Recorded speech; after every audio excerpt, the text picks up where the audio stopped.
Միշտ նշանակություն ունի, քննարկումները շարունակվում են, կարծում եմ, որ օրենքը որոշ փոփոխությունների միգուցե կարիք կարող է ունենալ, բայց անհրաժեշտություն է Հայաստանի Հանրապետության անվտանգությունը ապահովելու համար, եւ այդ քննարկումները շարունակվում են։ Ես կարծում եմ, որ վերջնանպատակը մեր երկրի համար պետք է լինի լիակատար պրոֆեսիոնալ բանակը, որտեղ որ կծառայեն մարդիկ, ովքեր որ դրանք վերաբերվեն որպես մասնագիտություն ամենայն պատասխանատվությամբ եւ այն իրավիճակը, որը որ մեր երկրում եղել է ու կա արդեն տասնամյակներ շարունակ, պետք է ինչ-որ ձևով սկսել կարգավորել։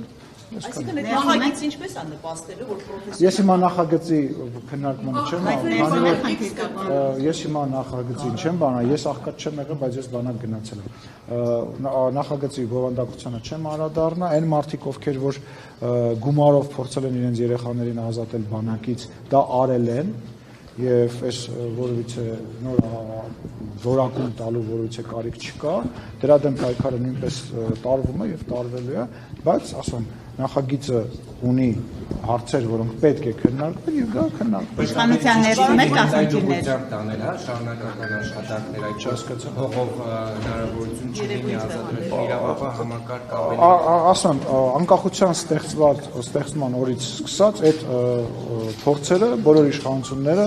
տարել են, անում են, գնում են այդ ուղղությամբ, բայց կրկնում եմ մեր նպատակը, իմ ընկալմամբ մեր նպատակը պրոֆեսիոնալ բանակ ունենալն է, որտեղ որ որևիցե նորակոչի ոնց որ մնացած նորմալ երկրներում են, որ մարդիկ, ովքեր որ կցանկանան իրենց կյանքը նվիրել զինծառայության, կստանան բարձր աշխատավարձ եւ կգնան